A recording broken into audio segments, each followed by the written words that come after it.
You're also going to need a pair of scissors to cut the thread and something sharp, not necessary, but it does help if you're not that great at taking out knots. You will need to unravel both sides, so just remove one side to begin with and leave the other side still knotted. Don't worry, there is a knot like at the end that'll keep them from like going everywhere. I'm gonna start with this side because I hate the way the string looks here. I think that's gonna give me a little bit of a tough time. And also I see that there's like a thread. You can take your time and unravel right from the beginning if you would like. I personally don't do that because it takes a lot of time. I'm just gonna cut somewhere down the middle here.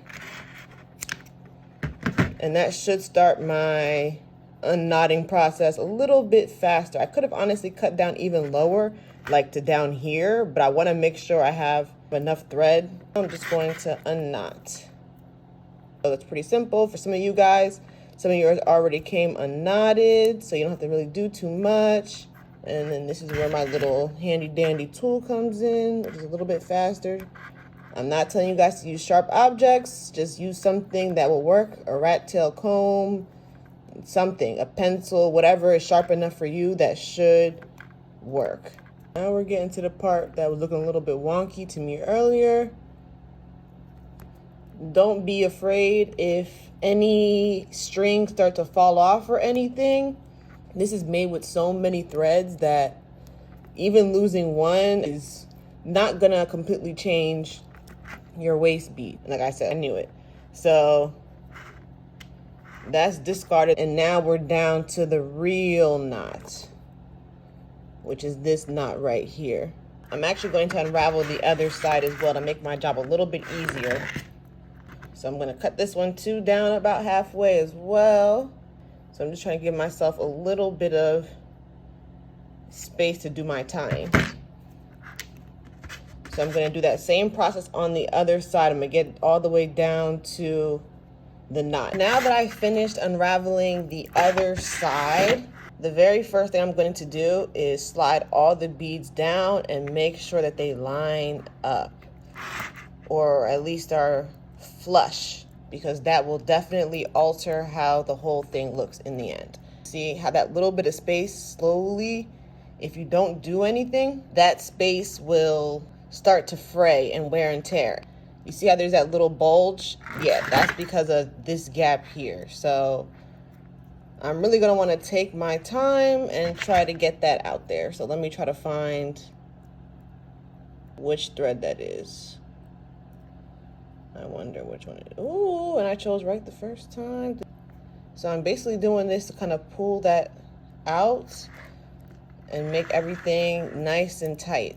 So I'm gonna keep working my way down the waist bead, making sure that that one thread gets carried down. Okay, I see. I'm just making sure it's not bunched up somewhere else. You see how that little gap turned into all of this? So I'm at the next little intersection here. I'm gonna pull. Yeah, I could tell. And look, so one of my threads just snapped, maybe from what I was doing, but I will cut that down at the end. Now slid everything down, and look at that. This just goes to show you what kind of lopsided gap could have happened. So it's really important that all beads are touching, and that once I do start removing, I remove the same amount of beads from each side. Now that everything is to one side, I'm gonna finish unraveling the side where I'm taking the beads off from. This knot here that we're taking out is what stops all the beads from flying off. So once we take off all the beads that we want, we're gonna retie this same knot, just in case the knots that you do to tie on your waist bead aren't sturdy and the whole thing unravels. It won't have all your beads flying off because you have that one last knot keeping everything contained. That's why we're not removing the knot from the other side.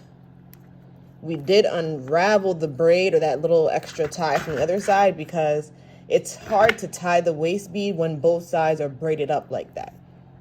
Now we have both sides revealed. All the waist beads are taut. Now your waist bead is prepped and you are ready to tie it on. So let's get to step 2. Now that my waist bead is prepped, I'm gonna keep a hold of that side that is completely unraveled. If I turn it over like this way without holding it, all the beads will spill out. So be careful of that. Now what I'm doing is I'm holding it very tight. Why? Because that's how you're gonna tie it on your body. For those of you who are lucky, you don't have to do any removing of beads. You could just tie it on straight out right now. I'm gonna measure now and see. Do I like where it's hitting on my body? For me, no, only because I know that with this, I could slowly slide this off my body pretty quickly. So I'm gonna go right above, just a little bit above that portion. When I do that measuring, I wanna make sure if I remove 3 beads from one side, I'm removing them same 3 beads from the other side to test. I know I'm gonna want more beads removed. So I'm gonna slide more beads over, and now I'm just gonna count to double check. 3, 7, 3, 7, I'm too good. Being very careful, because if these beads slide off, you cannot put them back on. I'm gonna hold where the knot would be if I tied it on. And I'm just holding it so it don't slip. And now, once again, I'm holding it relaxed and seeing, do I like it here? I actually want it to be a little bit higher. So I'm gonna remove a little bit more beads. Let's say maybe 2 from each side. So I'm removing 2 beads here, 2 beads there. So there should be 1, 2, 3, 4, 5, 1, 2, 3, 4, 5 on both sides. I think I'm gonna leave it just like this.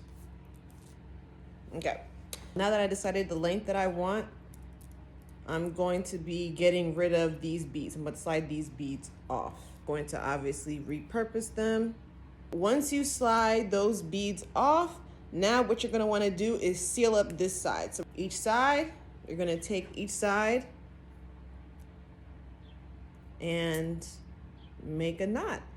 Make sure that knot is close together, nice and neat. This is your time to make sure all your beads are perfectly in line.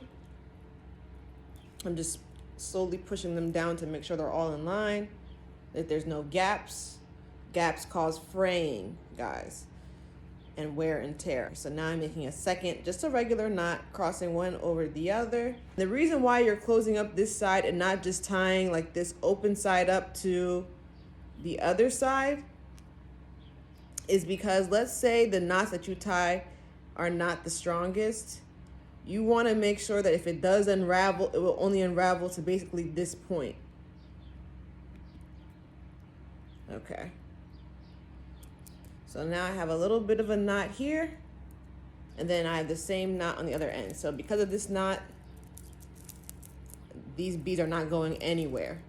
Now that both sides are free to go, you're gonna wanna just tie on your waist bead as normal. And what is normal? Look what I almost did, I almost tied it on crisscross. 1, make sure everything is flat. So if you tie it on like wonky, it'll stay wonky forever. You can never detangle it. So the first thing I'm gonna do is I make sure everything was nice and flat. Step 2, I'm gonna take the one string, cross it over the other, and just tie a regular old knot. Trying to bring both sides as close together as possible. There will be a small knot here because it's multiple threads being used, but we're just trying to keep it as small as possible. So this knot is very important. Go slow. Make sure that you're not just pulling fast, because sometimes if you do that, it just causes an extra gap in the beads. Okay.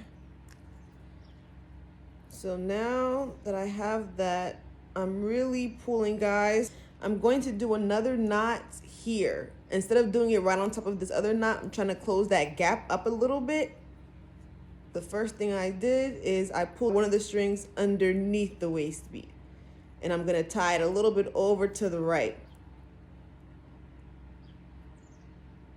And then you're gonna wanna go slow when closing it, because when you go slow, you can actually kind of like place the knot. I'm gonna restart that because a couple of these threads came out the loop. You wanna make sure all the threads are with you together. So yeah, like I said, I'm tying it closer to the right a little bit. That way I can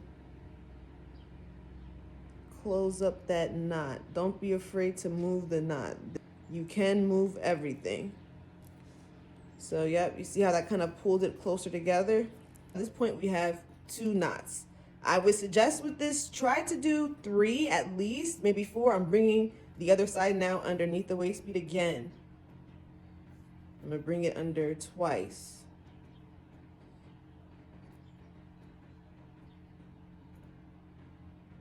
Just to really secure. So that makes this, I'm gonna start that one slightly over again because you wanna make sure all the threads are in, guys.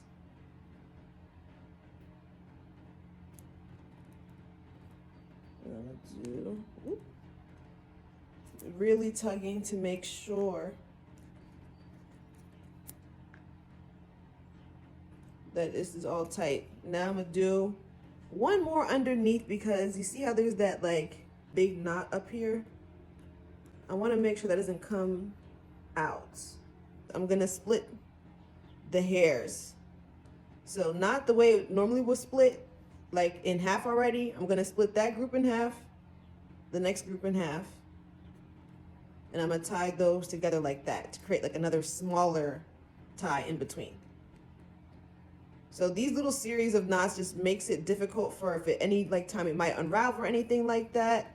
There's like so many different knots going on. It would take like a miracle for this to unravel. And that knot felt very secure. So just tightening it up one more time. I'm gonna do one more backwards with those same threads. Trying to make sure not to loop the same part over and over and over again. Redirecting that knot if you have to. At this point, I think I might either be on the 5th or the 6th knot. Now time for me to cut the extra string. I'm gonna cut pretty close. I could have cut closer, honestly.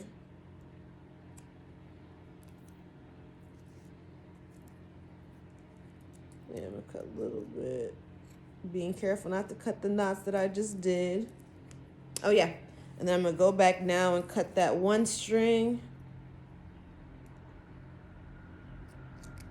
Okay, and that's how you tie on a double strand, multi-strand. All of them will do the same. And then you can still wear this underneath your clothes and nobody will know.